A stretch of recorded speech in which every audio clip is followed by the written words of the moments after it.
नमस्ते।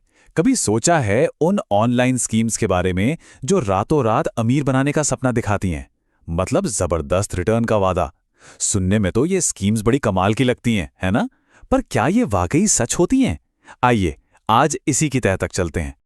ये देखिए, 1 लाख रुपए दीजिए और 100 दिन में 2 लाख पाइए। ये कोई मजाक नहीं है। ये एक असली वादा है, एक असली हेडलाइन जो स्कैमर्स ने लोगों से किया था। अब जरा सोचिए, 100 दिन में पैसा डबल।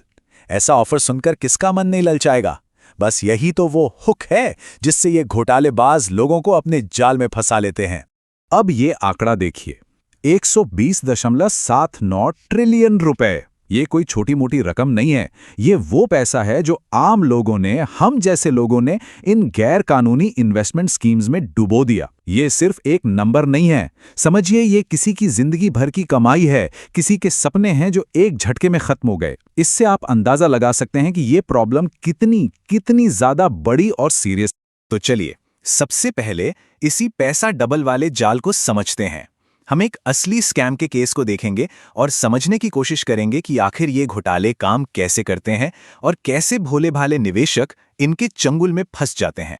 ये केस है कैपिटल गेन कंपनी स्कैम का। देखिए, नित्या नाम की एक महिला थी जिसने खुद को सोशल मीडिया पर एक बहुत बड़ी शेयर ट्रेडिंग एक्सपर्ट की तरह दिखाया। लोगों का भरोसा जीतने के लिए उसने क्या किया? शुरू में छोटे छोटे रिटर्न्स दिए। अब जब लोगों को लगा कि अरे वाह, ये स्कीम को काम कर रही है, तो बस उन्होंने अपनी जिंदगी भर की बचत, यहां तक कि प्रॉपर्टी बेचकर जो पैसा आया था वो सब लगा दिया। और फिर एक दिन नित्या गायब हो गई, देश छोड़कर भाग गई। 40 से ज्यादा लोग ठगे गए। तो नित्या जैसे जो घोटाले होते हैं ना, उनके पीछे एक खास तरह का मॉडल काम करता है। समझिए, एक इंजन है जो इन घोटालों को चलाता है। इसे कहते हैं पॉन्जी स्कीम। अब नाम सुनने में थोड़ा मुश्किल लग सकता है, पर इसका तरीका बहुत सीधा और उतना ही खतरनाक है। तो आखिर ये पॉन्जी स्कीम है क्या भला? देखिए, ये एक ऐसा फ्रॉड है जिसमें असल में कोई बिजनेस या इन्वेस्टमेंट होता ही नहीं है, कुछ नहीं। स्कैम चलाने वाला बस नए लोगों से पैसा लेता है और उसी पैसे में से पुराने इन्वेस्टर्स को प्रॉफिट के नाम पर लौटा देता है। इससे एक भ्रम पैदा होता है कि अरे वाह, बिजनेस तो बहुत मुनाफे में है, जबकि सच ये है कि ये बस पैसों का हेरफेर है और कुछ नहीं। अच्छा, अब ये काम कैसे करता है ये समझना बड़ा मजेदार है। देखिए, स्टेप 1, ऑपरेटर आपसे बहुत हाई गारंटीड रिटर्न का वादा करेगा। स्टेप 2, जो शुरू में पैसा लगाते हैं उन्हें रिटर्न कहां से मिलता है? नए लोगों के पैसे से। स्टेप 3, अब जब पुराने लोगों को रिटर्न मिलता है तो उसे देखकर और ज्यादा लोग पैसा लगाने के लिए खिंचे चले आते हैं।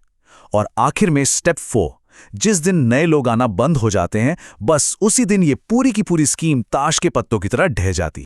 तो फिर सबसे जरूरी सवाल ये उठता है कि इन घोटालों का शिकार बनने से बचा कैसे जाए? इनको पहले ही कैसे पहचानें? चलिए, अब बात करते हैं उन रेड फ्लैग्स की, मतलब वो खतरे के संकेत जिन्हें देखकर किसी को भी सावधान हो जाना चाहिए। देखिए, कुछ बातें हैं जिनका ध्यान रखना बहुत जरूरी है। पहला, अगर कोई जबरदस्त हाई रिटर्न का वादा करे और साथ में कहे कि रिस्क तो 0 है, तो समझ लीजिए ये सबसे बड़ा रेड फ्लैग है। दूसरा, अगर कोई आप पर तुरंत पैसा लगाने का दबाव बना रहा है तो भी सावधान हो जाइए। हमेशा चेक कीजिए कि कंपनी सेबी या आरबीआई जैसी सरकारी संस्थाओं के पास रजिस्टर्ड है भी या नहीं। और हाँ, अगर इन्वेस्टमेंट का तरीका बहुत सीक्रेट या कॉम्प्लेक्स बताया जा रहा है या फिर सारा जोर नए मेंबर बनाने पर है, तो ये पक्का एक घोटाला हो सकता है। और ये स्लाइड देखिए, दोनों के बीच का फर्क बिल्कुल साफ कर देती है। एक तरफ है असली कानूनी इन्वेस्टमेंट, ये सेबी आरबीआई से रेगुलेटेड होता है, इसका बिजनेस मॉडल एकदम ट्रांसपेरेंट होता है और हाँ, इसमें रिस्क के साथ साथ असली रिटर्न भी होता है।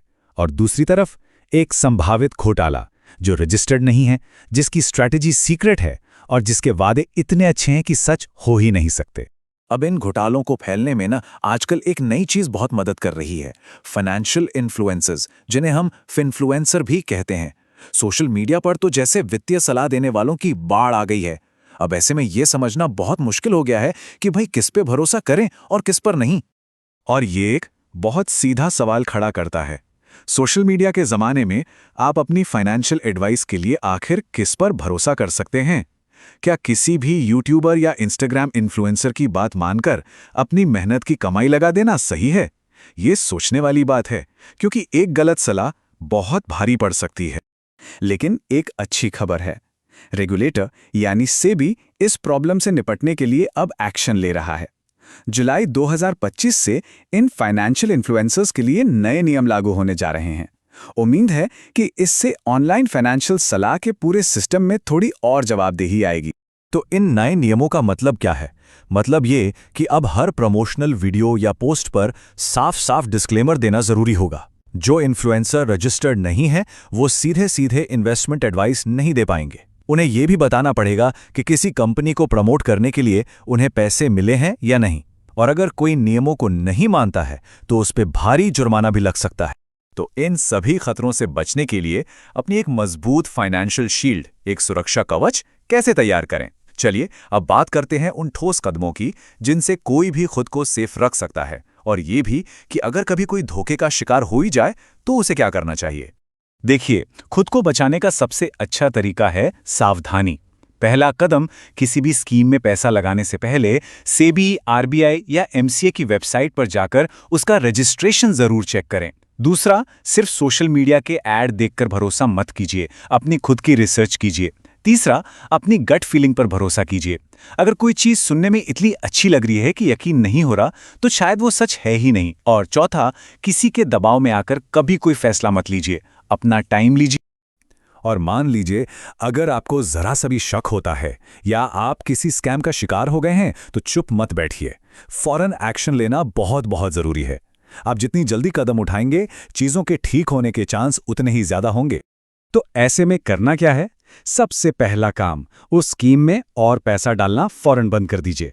दूसरा, आपके पास जो भी सबूत हैं, ईमेल, मैसेज, पेमेंट की रसीद, सब कुछ संभाल कर रखिए। इसके बाद बिना देर किए अपने नज़दीकी पुलिस स्टेशन में एक फॉर्मल कंप्लेंट फाइल कीजिए, और साथ ही सेबी जैसी रेगुलेटरी बॉडीज को भी इसकी रिपोर्ट कीजिए। और आखिर में ये पूरी बातचीत एक बहुत बड़े सवाल पर आके खत्म होती है। इस डिजिटल दुनिया में हमारे पैसे की सुरक्षा के लिए आखिर में कौन जिम्मेदार है? क्या ये रेगुलेटर्स की जिम्मेदारी है या फिर हमारी अपनी? शायद जवाब इन दोनों के कहीं बीच में है। जानकारी ही सबसे बड़ा बचाव है। तो जागरूक रहिए और सुरक्षित रहिए।